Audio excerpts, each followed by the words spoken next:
হরে কৃষ্ণ, জয় শ্রীকৃষ্ণ। রাধে রাধে সবাই বলো। আগামী 11ই সেপ্টেম্বর রোজ বুধবার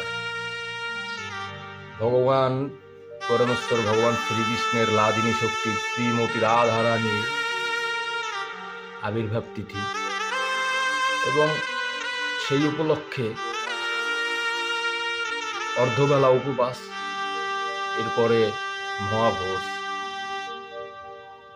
তো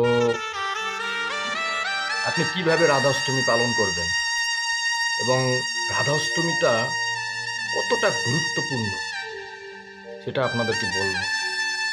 যারা সনাতনী ভাই ও বোনেরা আছেন, যারা পারমার্থিক মঙ্গল করতে চান, জীবনে ভালো থাকতে চান, ভগবানের কৃপা লাভ করতে চান, সুখে শান্তিতে বাঁচতে চান, তাদের জন্য রাধা অষ্টমী ব্রত পালন করা অত্যন্ত গুরুত্বপূর্ণ।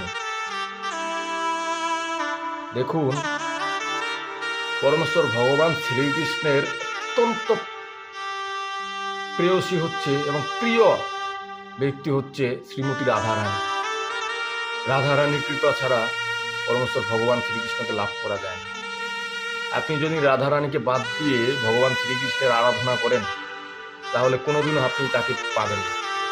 এর জন্য রাধাষ্টমী আমাদের অবশ্যই পালন করতে হবে।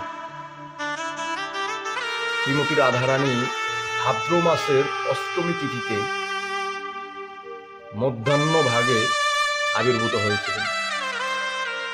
এর জন্য আমরা অর্ধবেলা উপবাস করি। এরপরে আপনি প্রসাদ পেতে পারবেন, অন্য প্রসাদ পেতে পারবেন। তো যারা রাধা অষ্টমী পালন করতে চান তারা অর্ধবেলা উপবাস থাকবেন নির্জলা। এরপরে দুপুরের পরে রাধারানীকে অভিষেক করিয়ে তারপরে আপনারা প্রসাদ পাবেন। দেখুন, যারা সনাতনী আছেন, হিন্দু ভাই বোনেরা আছেন, আপনারাও যদি এই ধর্মীয় রীতিনীতি পালন না করেন তাহলে আপনারা কি করে হিন্দু বলে পরিচয় দিবেন?